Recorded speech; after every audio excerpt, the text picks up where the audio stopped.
ले चलते हैं आपको राजस्थान विधानसभा में इस वक्त नेता प्रतिपक्ष गुलाब चंद कटारिया क्या कुछ कह रहे हैं।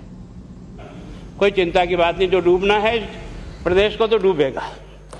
मतलब 10 वर्ष में चाहे मेरी सरकार रही हो चाहे आपकी रही हो, किसी मैं स्वयं शिक्षा मंत्री हूँ, अपराधी होऊंगा, कोई चिंता की बात नहीं।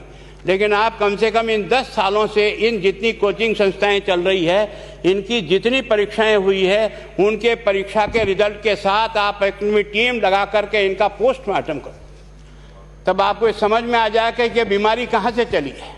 ये बीमारी इन व्यवसायियों के थ्रू चली है। मैं और आप पेपर आउट करेंगे, पेपर लाऊंगा 5 लाख दे दूंगा, 8 लाख दे दूंगा, मैं क्या 2 करोड़ 5 करोड़ 8 करोड़ दे सकता हूं क्या? ये सारे के सारे जो पैसे देने वाले बड़े बड़े दिग्गज लोग हैं, जो कोई 10 करोड़ में पेपर ले जाता है, कोई 3 करोड़ में ले जाता है, कोई 2 करोड़ में ले जाता है, फिर अपने कोचिंग संस्थान में रिजल्ट लाता है, उसके बाद बड़े बड़े पोस्टर बाहर लगाता है, मेरा 100% सिलेक्शन। ये है बीमारी की जड़। अगर मार करना चाहते हो तो यहाँ करो, तब तो जाकर के इसको कोई रोक सकोगे। बाकी से केवल मन को संतुष्ट करने का काम करो तो ये राजस्थान के उस गरीब बच्चे के साथ न्याय नहीं होगा, जो बड़ी मुश्किल से पढ़ता है, अपने घर में बूढ़े माँ बाप को भूखे मार के पढ़ता है और उसके बाद परीक्षा के लिए जाता है, रोता हुआ घर लौटता है। क्या दुख नहीं होता है? हम लोगों के मन में कोई रहम नहीं है कि आखिर उस बच्चे का क्या होगा जो अपनी बड़ी पीड़ा के साथ पढ़ रहा है। इन सारे पैसे वाले लोगों के पास में आपने सारी सरकारी नौकरियों को भेज दिया। मैं बहुत कड़वा सच बोल रहा हूं। आज जो पिछले 8 साल में नौकरी में लगे ना, उन सब का भी पोस्टमार्टम कराओ, आपको लगेगा आधा फर्जी मामला निकलेगा। कोई है नहीं, कोई सोचने वाला है इस पर कि आखिर उसके दर्द को कौन जानेगा? है ना। जिस प्रकार से हमने परीक्षा के माध्यम से इन पैसे वाले लोगों को उतार करके सारे के सारे उन गरीबों की आशाओं के ऊपर पानी फेर दिया। रात और दिन पढ़ता है, भूखा प्यासा पढ़ता है, घर बेच करके पढ़ता है, खेत बेच करके पढ़ता है, लेकिन जब उसका सिलेक्शन नहीं होता तो जहर खा के मरता है। कोई इस पीड़ा को समझने के लिए तैयार नहीं है। और हम इस कानून को ला करके दुनिया को बताना चाह रहे हैं कि हमने इतना बड़ा कानून कर दिया, इस कानून से कुछ भी नहीं होगा। मैं आज आपको कह रहा हूं,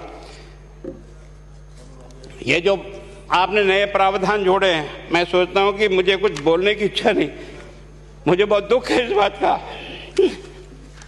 क्या होगा ये?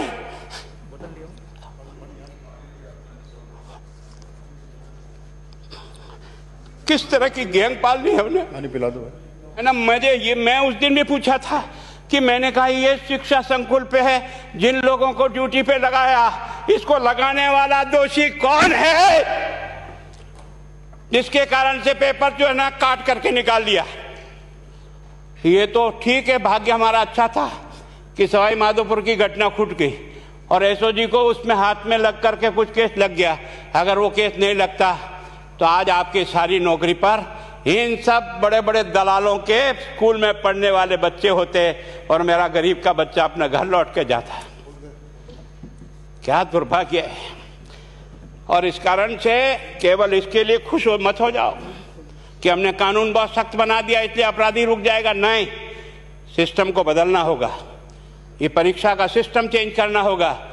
मैं सोचता हूं कि क्या हम इतने अक्लमंद बैठे हैं, क्या इस व्यवस्था को चेंज नहीं कर सकते?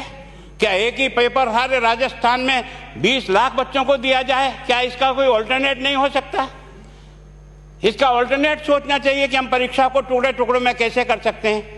जिले के अनुसार पेपर नहीं, एक नहीं हम 25 पेपर बना सकते हैं। कौन से सेंटर पर कौन सा पेपर जाएगा कोई तय नहीं करेगा कौन सा जाएगा, और हम जो इच्छा होगी उस सेंटर पे वो पेपर भेजेंगे। और ये जितने भी प्राइवेट कॉलेजों में आपने सेंटर बना रखे उनको बंद करो, इनको तुरंत बंद करिए एक ऑर्डर से। जितने भी सरकारी विद्यालय है और सरकारी नौकर ही एग्जामिनर बनेगा और एग्जामिनेशन करेगा, तब तो आप इसको बचा पाओगे। ताकि आप और मैं कितने भी कानून बदल कर दें, आपका वो जांच करेगा, आपका वो अधिकारी आएगा। आपने कहा भाई सेशन जज के नीचे नियुक्ति नहीं होगी, इसके अलग से कोर्ट होगा, बहुत अच्छी बात है। प्रोविजन जो आपने डाले हैं वो स्वागत योग्य, स्वागत करता हूं, पर इन प्रोविजन को लागू तो आप और मैं ही करूंगा, कौन करेगा?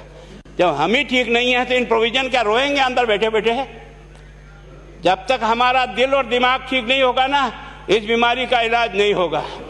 हमने शिक्षा के मंदिर को भ्रष्टाचार की भट्टी में जलाकर खाक कर दिया। दुर्भाग्य हमारा, जहां से कोई आशा की किरण दिखती थी उस गरीब को कि चलो मैं अपनी मेहनत से आगे बढ़ जाऊंगा, लेकिन अब वो निराशा में आ गया। उसको लगा कि अब कोई रास्ता नहीं है। और इस कारण से मैं सोचता हूं कि आप जिस भावना से लाया, मैं आपकी भावना की इज्जत करता हूं, लेकिन केवल आपकी भावना इन बेईमानों को नहीं रोक सकेगी। इसको रोकने के लिए हमको सिस्टम को बदल करके और तुरंत उस पर ध्यान करना चाहिए। कानून 302 का बना हुआ है, क्या मर्डर रुक गए? आप भी जान रहे हो, रोज के रोज पोक्सो कोर्ट में आजीवन कारावास हो रहा, क्या व्यभिचार रुक गया है? अपराधी को दंड मिल सकता है, अपराध बंद नहीं हो सकता है। अपराध बंद करने के लिए जो सिस्टम होते हैं उस सिस्टम में चलो। एकमात्र इस देश में भ्रष्टाचार की भट्टी में देश जल रहा था, केवल और केवल एक तरह से प्रत्येक व्यक्ति का खाता खुलवाकर देश के प्रधानमंत्री में सारा का सारा बेनिफिट उसका सीधा खाते में डाला। बेईमानों को चोट लगी नहीं लगी, उस तरफ अपना दिमाग बचाओ, उस तरफ अपना दिमाग लगाओ। किस बीमारी का इलाज कहाँ है और कैसे हो, इस बारे में चिंता करने की कोशिश करो। मैं कई बार इधर सीकर और इधर गया तो मैं सोचता हूँ कोचिंग संस्थान की बिल्डिंग देंगे ना तो टोपी गिर जाए नीचे से। क्या चीज़ है यार, भगवान ने क्या लक्ष्मी वहीं बरसाई है। और जो बाकी संस्थाएं, उसका कारण यह है कि हमने अपनी दुकान को इतनी कमज़ोर कर दी है कि जहाँ बच्चे अच्छी तरह से शिक्षा लेकर के हम जैसे गरीब पढ़ करके यहाँ आ गए, अब वो रास्ते नहीं हैं।